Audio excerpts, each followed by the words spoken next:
Ethics are the moral principles that govern a person's behaviour or the conduct of an activity. In the field of advertising, ethics are vitally important, and reputations and credibility often depend on them. People who work in advertising are constantly struggling with regard to what is ethical both for themselves, their clients, and the public in general. One unethical choice could cost advertisers not only money, but their reputation and their clientele. This presentation will explain one ethical theory. And that theory is called Dutybased or Deontological Ethics. The word comes from the Greek word deon, which means duty. This theory was first proposed in the 18th century by a German philosopher called Immanuel Kant, so the theory of ethics is also called Kantian ethics. Kant believed somewhat optimistically that it was possible to develop a consistent moral system by using reason, and that every rational human being was capable of developing and sticking to a set of moral laws. For Kant, it was not the consequences of an action that were important, but rather with what people actually do. Basically, he believed that people should do the right thing, do it because it is the right thing to do. Don't do wrong things, avoid them because they are wrong. Under this form of ethics, you can't justify an action by showing that it produced good consequences. It is also, therefore, sometimes called non-consequentialist ethics. So duty-based ethics teaches that some acts are right and some acts are wrong because of what they are, and people should act accordingly, regardless of the good or bad consequences that these actions might produce. Deontologists live in a universe of moral rules, such as it is wrong to kill innocent people, it is wrong to steal, it is wrong to tell lies, it is right to keep promises. Someone who follows duty-based ethics should do the right thing, even if that produces more harm or less good than doing the wrong thing. People have a duty to do the right thing, even if it produces a bad result.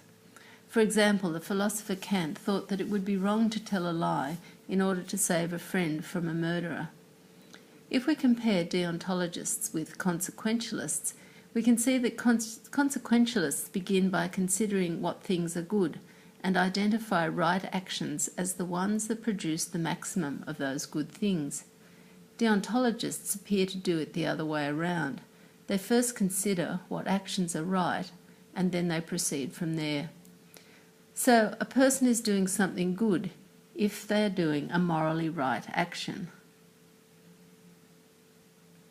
For advertisers, it's important to appeal to the largest audience possible, and one unethical choice could cost advertisers not only money, but their reputation and clientele. There have been countless cases in which advertisers and the companies that they represent have been deemed unethical for their advertisements. An example of a court case brought against an advertiser and a Kantian analysis of the issues is when in 1991 an ad was made for Budweiser Light that portrayed pictures of two women who came to life after two truck drivers drank the beer. A man from Michigan subsequently sued the company for false advertising that resulted in emotional distress, mental injury, and financial loss because pictures of beautiful women did not come to life after he drank the beer.